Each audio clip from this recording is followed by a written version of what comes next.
ശരി, താങ്കളിലേക്ക് വരാം. ശ്രീജിത് പണിക്കർ, ഇങ്ങനെ ഒരു പിളർപ്പ് താങ്കൾ ഇപ്പോൾ മുന്നിൽ കാണുന്നുണ്ടോ?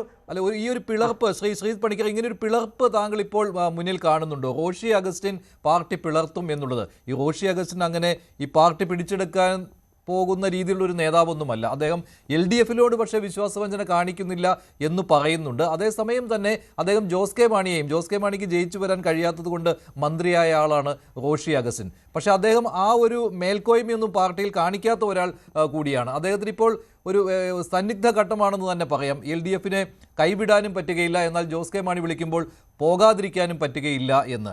പക്ഷെ ഒരു പാർട്ടി കൊണ്ടു നടക്കാനൊക്കെ ഉള്ള രീതിയിലേക്ക് അദ്ദേഹം മാറുമോ? അതേപോലെ തന്നെ ഈ MLA-മാരെ കൂടെ കൂട്ടി ശക്തി തെളിയിക്കാനൊക്കെ അങ്ങനെ ഒരു സാഹചര്യം താങ്കൾ പ്രതീക്ഷിക്കുന്നുണ്ടോ? ഒരു പിളർപ്പ് പൂർണ്ണമായിട്ടും കേരള കോൺഗ്രസ് നെടുകെ പിളരുന്ന ഒരു കാഴ്ച, അതിന് സാക്ഷ്യം വഹിക്കേണ്ടി വരുമോ? ശ്രീ മഞ്ജുഷ്, നമ്മൾ ഈ റോഷി അഗസ്റ്റിൻ്റെ കാര്യം നോക്കിക്കഴിഞ്ഞാൽ കഴിഞ്ഞ കുറേ കാലമായിട്ട് ശ്രീ റോഷി അഗസ്റ്റിൻ്റെ ലോയൽറ്റി അത് കൂടുതലായിട്ടും കേരള കോൺഗ്രസ് മാണിയോടൊപ്പമാണോ അതോ അത് CPM-നോടൊപ്പമാണോ എന്ന് ചിന്തിച്ചു കഴിഞ്ഞാൽ അദ്ദേഹം കൂടുതലും CPM-നോട് ചേർന്ന് നിൽക്കുന്ന LDFിനോട് ചേർന്ന് നിൽക്കുന്ന ഒരു സമീപനമാണ് പല കാര്യങ്ങളിലും സ്വീകരിച്ചിട്ടുള്ളത് എന്നാണ് എനിക്ക് തോന്നിയിട്ടുള്ളത്. കേരള കോൺഗ്രസ് എമ്മിനേക്കാൾ ഇപ്പം നമ്മൾ നോക്കിക്കഴിഞ്ഞാൽ വിസ്മയത്തിനെ കുറിച്ചാണ് ശ്രീ VD സതീശൻ പറഞ്ഞുകൊണ്ടിരിക്കുന്നത്. ഏതാനും ദിവസങ്ങളല്ലേ ഉള്ളൂ, വിസ്മയം നിങ്ങൾക്ക് നേരിട്ട് കാണാം എന്ന് അദ്ദേഹം പറയുന്നു. അപ്പോൾ അങ്ങനെ വിസ്മയം ഇന്ന് സംഭവിച്ചിരിക്കുന്നതല്ല അവരുദ്ദേശിച്ചിരിക്കുന്ന വിസ്മയം എന്നതിനെക്കുറിച്ച് വ്യക്തമാണ്. കാരണം ആവർത്തിച്ച് മാധ്യമപ്രവർത്തകർ ജോസ് കെ മാണിയുടെ കേരള കോൺഗ്രസ് എമ്മിൻ്റെ UDF പ്രവേശത്തിനെ കുറിച്ച് ചോദിക്കുമ്പോഴും അദ്ദേഹം ഈ വിസ്മയം സംഭവിക്കും, കാത്തിരിക്കൂ എന്നാണ് പറയുന്നത്.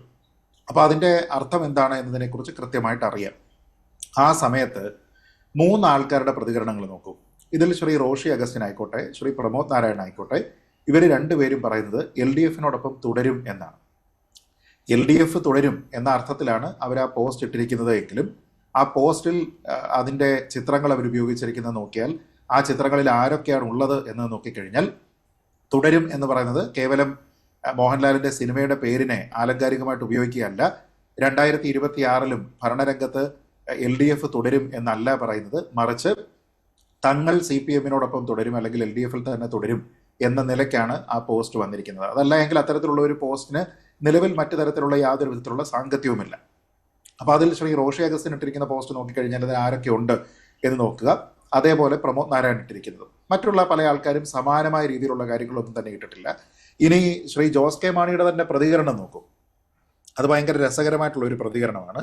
കാരണം പ്രത്യക്ഷത്തിൽ നോക്കിക്കഴിഞ്ഞാൽ ജോസ് കെ മാണി അദ്ദേഹത്തിൻ്റെ രാഷ്ട്രീയ നിലപാട് വ്യക്തമാക്കി എന്ന് വേണമെങ്കിൽ തോന്നും. പക്ഷെ വ്യക്തമാക്കിയിട്ടുണ്ടോ എന്ന് ഒന്നുകൂടെ നമ്മൾ ആലോചിച്ച് കഴിഞ്ഞാൽ ഇല്ല എന്നും വ്യക്തമാണ്. അദ്ദേഹം പറയുന്നത് എന്താണ്? അദ്ദേഹം പറയുന്നത് കേരള കോൺഗ്രസ് എം രാഷ്ട്രീയ പാർട്ടിയുടെ രാഷ്ട്രീയ നിലപാട് ഇടതുമുന്നണിക്കൊപ്പം എന്ന് പലവട്ടം ആവർത്തിച്ച് വ്യക്തമാക്കിയിട്ടുള്ളതാണ്.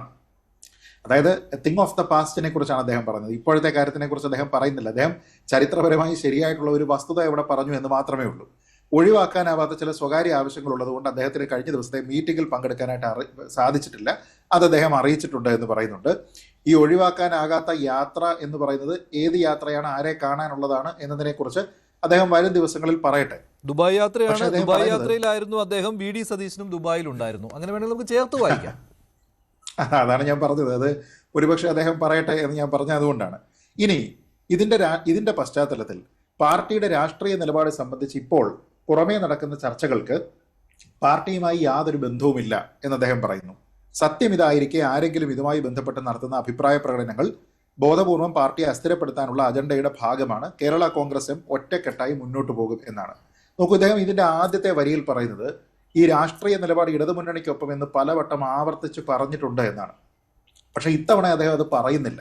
പലവട്ടം ആവർത്തിച്ച് പറഞ്ഞിട്ടുണ്ട് എങ്കിൽ അസന്നിഗ്ധമായിട്ട് അദ്ദേഹത്തിന് ഒരൊറ്റ സെന്റൻസ് മതിയായിരുന്നു. അദ്ദേഹം എവിടെ പോയി എന്നുള്ളതോ അല്ലെങ്കിൽ ആൾക്കാർ പല റൂമേഴ്സാണ് പ്രചരിപ്പിക്കുന്നത്, ഇതൊന്നും വേണ്ട. കേരള കോൺഗ്രസ് എം ഇടതുമുന്നണിയിൽ CPM-നൊപ്പം എന്നൊരൊറ്റ ലൈൻ ഇട്ടാൽ മതിയായിരുന്നു. നമ്മളതിൻ്റെ 2000 കമൻറ്റുകളുണ്ട് ഈ ഒരു സമയത്ത് നമ്മൾ നോക്കുമ്പോൾ.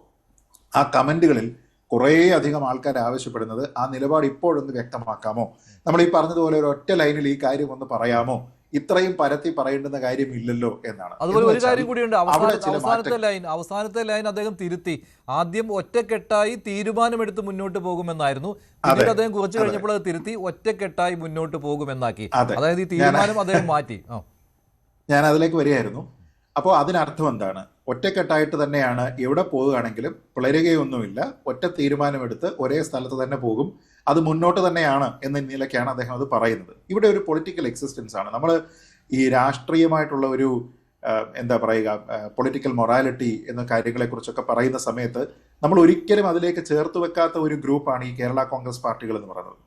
കാരണം കേരള കോൺഗ്രസിനെ തന്നെ പറയുന്ന ഒരു കാര്യമുണ്ടല്ലോ, വളരും തോറും പിളരുകയും പിളരും തോറും വളരുകയും ചെയ്യുന്ന ഒരു പാർട്ടിയാണ് അന്ന്. രാഷ്ട്രീയ ധാർമ്മികത അവകാശപ്പെടാനായിട്ട് അധികം പാർട്ടികളൊന്നും ഇന്ന് നമ്മുടെ നാട്ടിലില്ല. പക്ഷേ കേരള കോൺഗ്രസിന് അത് അവകാശപ്പെടാനായിട്ട് തീരെയും കഴിയില്ല എന്നാണ് എനിക്ക് തോന്നിയിട്ടുള്ളത്. പൊളിറ്റിക്കൽ ഓപ്പർച്യൂണിസം എന്ന് പറയുന്ന ഒരു കാര്യമാണ് ഏറ്റവും കൂടുതലുള്ളത്. എനിക്ക് പലപ്പോഴും ഈ കേരള കോൺഗ്രസിനെ പറ്റി തോന്നുമ്പോൾ, പ്രത്യേകിച്ച് ജോസ് കെ മാണിയെ പറ്റിയൊക്കെ തോന്നുന്ന സമയത്ത് എപ്പോഴും മനസ്സിൽ വരുന്ന TR ബാലു എന്ന് പറയുന്ന പഴയ മന്ത്രിയുടെ ചിത്രമാണ്. അദ്ദേഹം IK ഗുജറാൾ ഭരിക്കുന്ന സമയത്തും കേന്ദ്രമന്ത്രിയായിരിക്കും, ദേവഗൌഡ ഭരിക്കുന്ന സമയത്തും കേന്ദ്രമന്ത്രിയായിരിക്കും, വാജ്പേയി ഭരിക്കുന്ന സമയത്തും കേന്ദ്രമന്ത്രിയായിരിക്കും, മൻമോഹൻ സിംഗ് ഭരിക്കുന്ന സമയത്തും കേന്ദ്രമന്ത്രിയായിരിക്കും. ആര് ഭരിച്ചാലും ആ മുന്നണിയുടെ ഭാഗമായിട്ട് നിൽക്കുക എന്നുള്ള ഒരു തീരുമാനമുള്ള ഒരു പൊളിറ്റിക്കൽ ഓപ്പർച്യൂണിസം കാണിക്കുന്ന ഒരു രാഷ്ട്രീയ നേതാവ്. അതേപോലെ കഴിഞ്ഞ തവണ ജയിക്കാൻ കഴിയാത്തത് കൊണ്ട് മന്ത്രിയാകാൻ കഴിഞ്ഞില്ല. അതൊരു മോഹഭംഗമായിരുന്നു അദ്ദേഹത്തിന്. റോഷിക്ക് ഈ 5 വർഷവും മന്ത്രിയായി തുടരാൻ കഴിഞ്ഞു.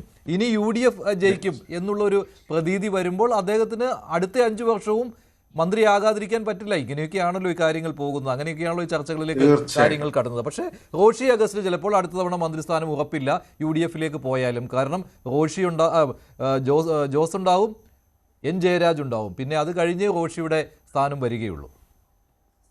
തീർച്ചയായിട്ടും നോക്കൂ, അവിടെയാണ് അതിലെ ഏറ്റവും പ്രധാനപ്പെട്ട കാര്യവും. ഓരോ ആൾക്കാരെ സംബന്ധിച്ചിടത്തോളം ഞാനതുകൊണ്ടാണ് പറഞ്ഞത്, ഇവരുടെയൊക്കെ ലോയൽറ്റി എന്ന് പറയുന്നത് LDFിലാണ് എന്ന് പറയുമ്പോഴും ഇതെല്ലാം പൊളിറ്റിക്കൽ ഓപ്പർച്യൂണിസം തന്നെയാണ്, അതല്ലാതെ മറ്റൊന്നും അതിൽ പറയാനില്ല. അതായത് അദ്ദേഹം ഇപ്പോൾ നിൽക്കുന്ന പാളയത്തിൽ നിന്ന് കഴിഞ്ഞാൽ അദ്ദേഹത്തിന് കൂടുതൽ ബാക്കിംഗ് കിട്ടും. അങ്ങനെ നിന്നിട്ട് അടുത്ത തവണ അവർ തിരിച്ചു വരികയാണെങ്കിൽ നമ്മൾ ഈ പറയുന്നത് പോലെ ഒരു ഭിന്നിപ്പ് ആ പാർട്ടിയിൽ ഉണ്ടായാലും അദ്ദേഹത്തിനെ CPM ഫേവർ ചെയ്യും. കാരണം അവരോടൊപ്പം ചേർന്ന് നിൽക്കുന്ന ആൾക്കാരെ കൈയൊഴിയുന്ന ആൾക്കാരല്ല CPMകാർ. അപ്പോൾ അദ്ദേഹത്തിന് പൊളിറ്റിക്കലി ഗുണമുണ്ടാകുന്ന അതാണ് എന്നുള്ള ഒരു തിരിച്ചറിവ് അദ്ദേഹത്തിന് ഉണ്ടാകും. നേരത്തെ നമ്മൾ ഈ പറഞ്ഞ പോലെ ഭസ്മാസുരന് വരം കൊടുത്തതുപോലെയാണല്ലോ എന്നൊരു പക്ഷേ ശ്രീ ജോസ് കെ മാണി ഈ സമയത്ത് ചിന്തിക്കുന്നുണ്ടാവും.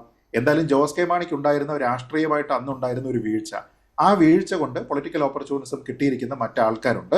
അത് ഒരുപക്ഷെ ഇന്ന് രാഷ്ട്രീയമായിട്ടുള്ള ഒരു സന്നിഗ്ധ ഘട്ടത്തിൽ അദ്ദേഹത്തിനെ കൊണ്ടുചെന്ന് എത്തിച്ചിരിക്കുകയാണ്. അതുകൊണ്ടാണ് അദ്ദേഹത്തിന് പറയേണ്ടി വരുന്നത് ഒറ്റക്കെട്ടായിട്ട് തീരുമാനമെടുത്ത് മുന്നോട്ട് പോകും എന്ന് പറയുന്നതും, പിന്നീട് ആ തീരുമാനമെടുത്തത് എന്നതിനെ വിഴുങ്ങേണ്ടി വരുന്നതും, ഒറ്റക്കെട്ടായി മുന്നോട്ട് പോകും എന്ന് പറയുന്നതും.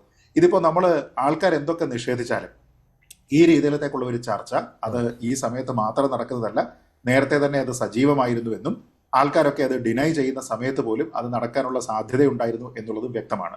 വിസ്മയം അവിടെ നടക്കണം എന്ന് ശ്രീ VD സതീശൻ പറയുന്നുണ്ടെങ്കിൽ അത് കേവലം ഐഷ പോറ്റി വന്നതുകൊണ്ട് നടക്കില്ല.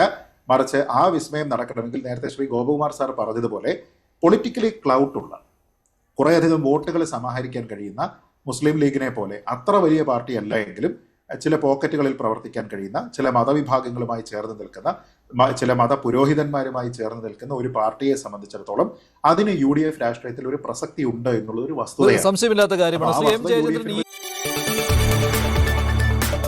കൂടുതൽ വാർത്തകൾക്ക് News 18 Kerala YouTube channel subscribe ചെയ്യുക.